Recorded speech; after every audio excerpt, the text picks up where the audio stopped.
সকলকে সালাম জানাচ্ছি। আমরা জানব আজকে হাদিস কি। হাদিস শব্দের অর্থ হলো কথা, বাণী, কৌল। আল্লাহ সুবহানাহু ওয়া তাআলা ইরশাদ করেছেন, আল্লাহু নাজ্জালা আহসানাল হাদিস। আল্লাহ নাজিল করেছেন উত্তম হাদিস বা উত্তম বাণী।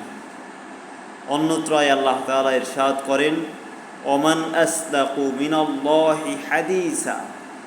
আল্লাহর চেয়ে উত্তম কথা, সত্য কথা বা সত্য হাদিস আর কার হতে পারে। সূরা ওয়াকিয়ার ভিতরে রয়েছে, তোমরা কি এই হাদিসকে তুচ্ছ জ্ঞান করবে। এখানে আল্লাহ তাআলা হাদিস দ্বারা কোরআন বুঝিয়েছেন।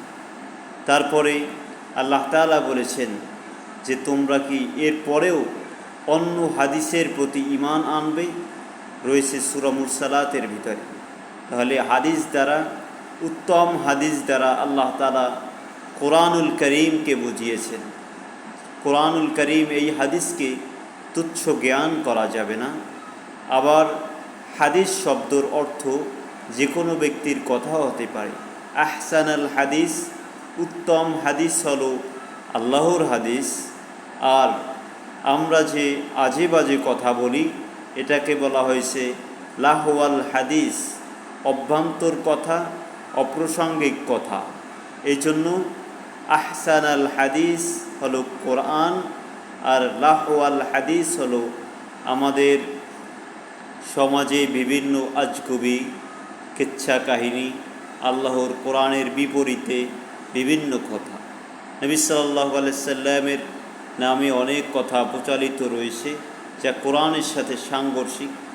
অতএব উত্তম হাদিস হলো আল্লাহর কোরআন, আল্লাহর কথা। নিঃসন্দেহে এটার প্রতি বিশ্বাস করা ঈমানের অন্তর্ভুক্ত। ওয়াল্লাযীনা ইউমিনুনা বিমা উনজিলা ইলাইকা ওয়া মা উনজিলা মিন ক্বাবলিক ওয়া বিল আখিরাতি হুম ইউকিনুন।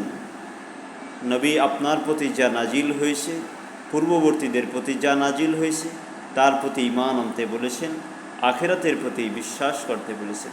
তাহলে আমরা পেলাম হাদিস মানি হলো বাণী, আর কোরআনকে আল্লাহ তাআলা উত্তম হাদিস বলেছেন। আসসালামু আলাইকুম।